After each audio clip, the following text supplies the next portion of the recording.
Hi, good afternoon. This is Jackie, my Apex training. Thank you for joining me on January 14th, 2020. That was pretty close, huh?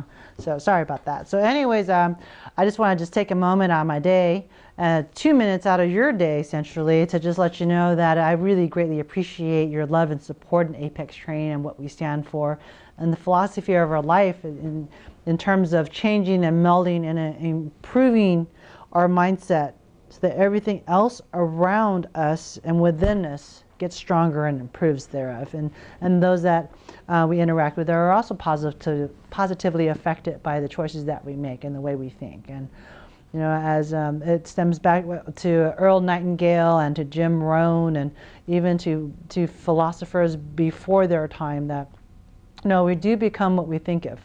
And our thoughts, they do eventually become deeds, and our deeds, when they become action over a passage of time, it actually becomes a trait, and thus it becomes a part of us. So it does matter what we think. And what was I saying? Sticks and stones may hurt me, but words will never.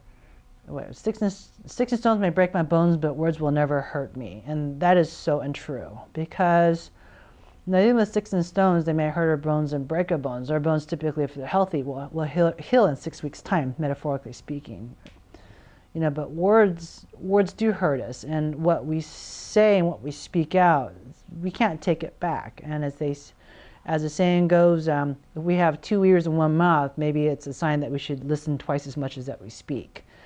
And be mindful as to our thoughts, because it is a seed of what's to come and how we perceive things. And and a case in point would be, like, I get a lot of not a lot, that would be kind of on a braggadocious moment where I say, oh, you're such a positive person, and you always bring the energy to the table, and you always find the good in things or in people or situation.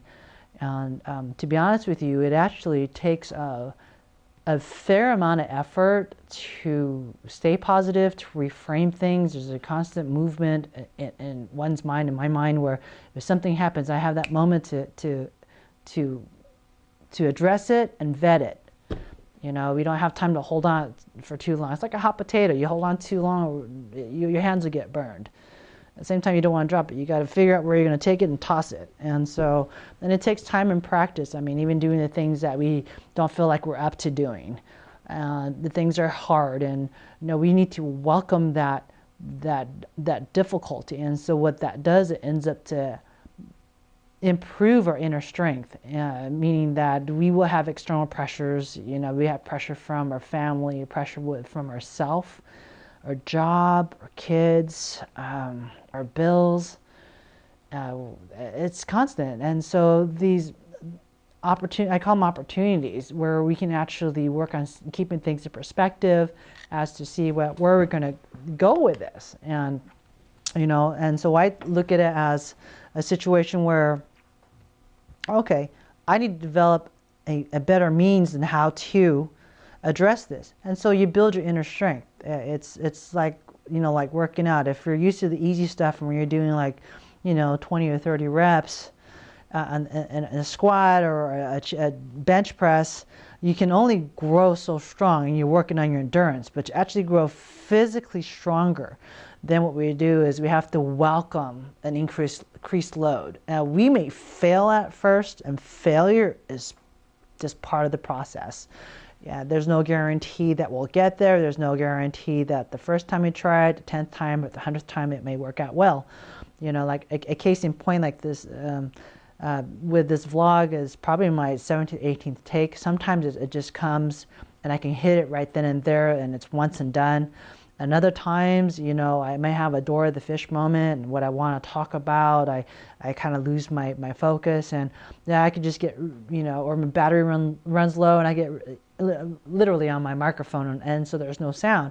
So I can make a decision where I can just say, forget it, I'm just going to bag it and just worry about it tomorrow, or I can just kind of step back and say, what is that I can do differently? What is it that I can prepare better to avoid having this happen again?